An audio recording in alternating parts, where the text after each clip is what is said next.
Bismillahirrahmanirrahim. Wadrib lahum mathalan ashabal qaryah. Idz ja'ahal mursalun. Idz arsalna ilaihi muthnaini fakadzabuhuma fa'azzazna bisalisin faqalu inna ilaikum mursalun. Ini surat Yasin niku surat terkenal tapi sembuh niki sing oleh ngartekno. Begini kayak kalau terang no sing umum mawon. Sing umum maknane buatan khusus. Khusus sih maknane buatan umum. Pertama dimulai dari Yasin. Ya. Saya berkali-kali ngomong Yasin itu mufassir itu ada yang cari aman. Ya, cari aman itu pokoknya sing gak resiko. Ngendikane biasanya Allahu a'lamu bimuradihi bidzalik. Gampangane muni wallahu napa alam. Karena awailu suwar kados Yasin, Hamim, Qaf itu termasuk asrarul Quran, sesuatu yang dianggap rahasiane napa? Rahasiane Allah atau rahasiane Quran. Tapi itu mufassir yang cari awal, cari aman. Tapi saya berkali-kali ngematur sebetulnya ada solusinya yaitu istiqmal. Berkali-kali kita kalau baca tiba napa? Sholatullah Salamullah ala toha rasulillah Salatullah Salamullah ala yasin habibillah. Jadi antara disiplin ikhtiyat, saya ulang lagi ya, antara disiplin ikhtiyat kehati-hatian itu tidak bisa menafikan istiqmalul ulama, penggunaan apa? Ulama. Ulama menggunakan yasin untuk Rasulullah sehingga settingnya berarti begini, Yasin ya Muhammad ya, seorang lagi Yasin ya Muhammad demi Quran yang bijak innaka ya Muhammad laminal mursalin. Jadi secara istiqmal itu sudah sambung, Muhammad kamu sungguh termasuk orang yang menjadi rasul. Normal betul?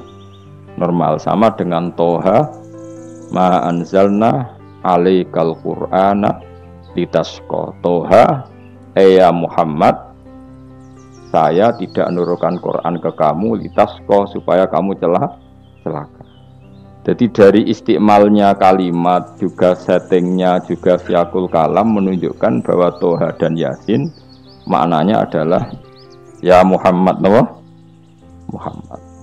Kemudian karena ini tidak ada kepastian secara sanad, juga ulama ingin Quran tetap ada mutasyabihat yang tahu hanya Allah.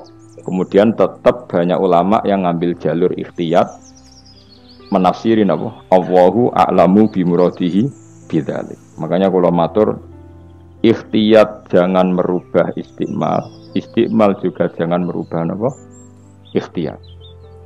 Sehingga kita tetap saja apa? Muni sholatullah salamullah ala toha Rasulillah sholatullah salamullah ala yasin habibillah. Terus mazhab ketiga begini cara berpikir. Jadi muqtata'atul huruf, potongan-potongan huruf itu andekan Anda orang Arab dan hidup saat itu, seorang lagi ya. Muqtata'atul huruf, potongan-potongan huruf itu andekan Anda orang Arab dan hidup saat itu, maka tahu maknanya. Tahu maknanya itu ngerti sing dikarepno, senajan to ora roh detaile. Misalnya kita dalam bahasa Indonesia sering ngomong gini, kemudian mubalek tadi atau Pak Guru menerangkan A, B, C, D, A sampai Z.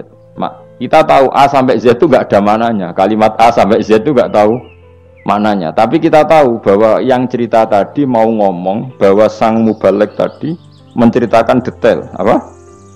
Detail. Jadi misalnya saya tadi dilapuri seorang suami istri yang konflik dengan istrinya. Dia ngomong buruknya istrinya A sampai Z. Maknanya apa? Cerita buruknya istrinya detail.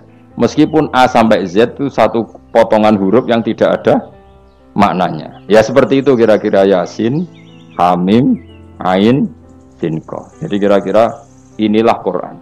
Itu dugaan ulama. Lah kepentingannya ulama hanya satu, jangan sampai ada orang yang protes kalau Quran untuk memahamkan orang, kenapa ada huruf-huruf yang tidak memahamkan. Sehingga ulama di kepentingan, tentu kepentingan yang baik, supaya ada analogi. Analogi itu kiasan bahwa seperti itu mungkin. Kayak kita ngomong tadi, saya punya teman cerita istrinya A sampai Z. Itu maknanya apa? Cerita detail. Sementara A sampai Z ya tetap potongan huruf yang tidak ada maknanya. Jelas ya? Jelas tenan to. Ojo kok pepeh kowe males berpikir terus Yasin Allahu a'lam ora roh. Lan aku ora roh ya gak Yasin tok sak teruse ya ora roh. Paham? Gayamu ora roh Yasin tok. Lalu Yasin hanya Allah yang tahu. Memangnya kowe roh liyane Yasin.